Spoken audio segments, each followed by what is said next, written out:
Europe 1, 8h33, la revue de presse. La revue de presse de Natacha Polony. Bonjour Natacha. Bonjour Thomas, bonjour Julie, Bonjour. et bonjour à tous. Ce matin, une de vos journaux, on n'est pas forcément dans la folichonnerie. Il y a d'abord l'horreur absolue, radicale, Le Monde, Ebola, bienvenue en enfer.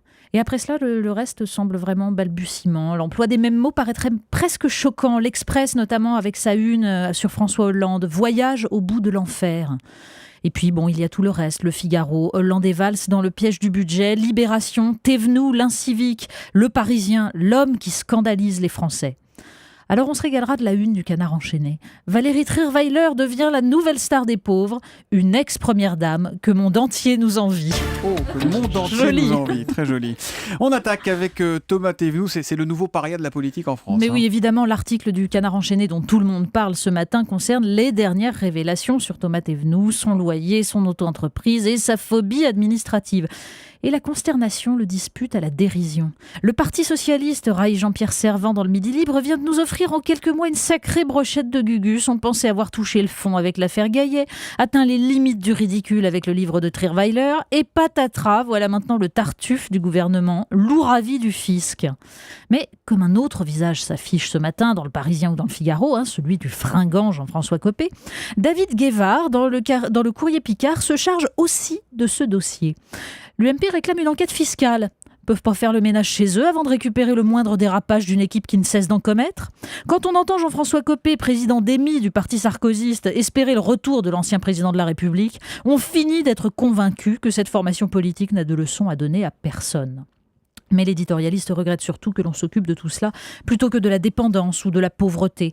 Sans doute parce que les partis politiques sont de formidables machines à valoriser les meilleurs d'entre eux, ces jeunes gens brillants et arrivistes qui se révèlent des Cahuzac ou des Thévenoud. On parle impôts et déficit également. Oui, vous venez de recevoir votre avis d'imposition. L'opinion tente de répondre à la question que vous vous posez. Impôts, mais où va l'argent ? Avec ce dessin de Cac, hommage à un peintre anglais du 19e, Manuel Valls, François Hollande et Michel Sapin en Danaïde, remplissant une vasque percée avec des vases marqués impôts et TVA. Et le président perplexe. Ça monte pas vite quand même. Les chiffres sont implacables. 30 milliards d'euros d'impôts supplémentaires en 2 ans pour ne faire baisser le déficit que de 15,8 milliards. Alors bien sûr, nous avons un modèle social à préserver, mais justement, cet argent a-t-il servi à ça ? Une étude de l'INSEE montre que le niveau de vie médian des Français a baissé de 1% en 2012 et surtout le niveau de vie des personnes pauvres s'éloigne de plus en plus du seuil de pauvreté, il baisse encore. La dépense publique, nous dit Cyril Lachèvre, n'évite plus la très grande pauvreté, mais surtout, elle la cible mal.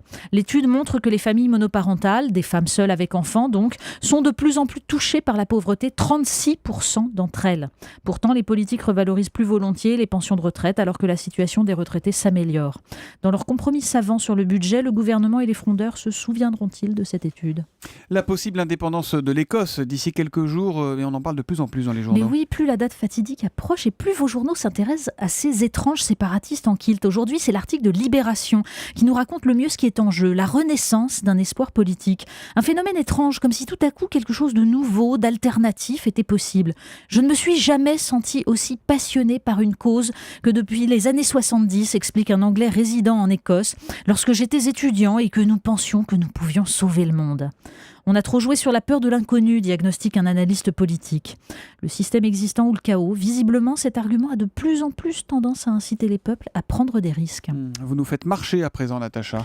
Oui, alors ça, les pages sciences et médecine du Monde sont toujours une mine d'informations. Et un exemple, cet article au titre étrange, les rapetissés de la marche au pas cadencé. L'expérience, on prend des étudiants dont la moitié marche au pas cadencé et ensuite on leur fait étudier la taille d'un supposé criminel à l'air patibulaire qu'on leur montre en photo.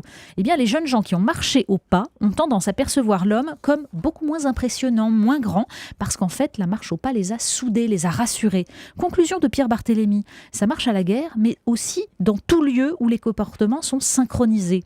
De la holla au hooligan, conclut-il, n'y aurait-il qu'un pas, celui de loi ? On termine avec un petit voyage en principauté au pluriel. Mais oui, Monaco, Andorre, ça vous fait rêver. Alors, amateurs de principauté, lisez l'Express et vous apprendrez comment le maire de Laas en Béarn, vous ne connaissiez pas, je suis sûre, 111 habitants, a décidé de transformer sa commune en principauté indépendante, avec, comme à Andorre, 2 coprinces, le président de la République et l'évêque de Bayonne qui a accepté, puis des ambassadeurs et tout ça. Bon, le but est surtout d'attirer un peu l'attention parce que le Béarn, c'est beau, mais la ruralité n'a pas que du bon. Le maire, Jacques Pédéontas, s'est déjà fait connaître en organisant par exemple une course, les 3 heures de la brouette, ou en faisant le Paris-Dakar en tracteur. Alors ridicule, délirant, bah oui, mais quand les hautes sphères de l'État sont occupées avec des histoires de loyers impayés, une Écosse ou une principauté indépendante finalement, pourquoi pas. La revue de presse de Natacha Polony, c'est tous les matins à 8h30 sur Europe 1. Demain, Natacha. À demain.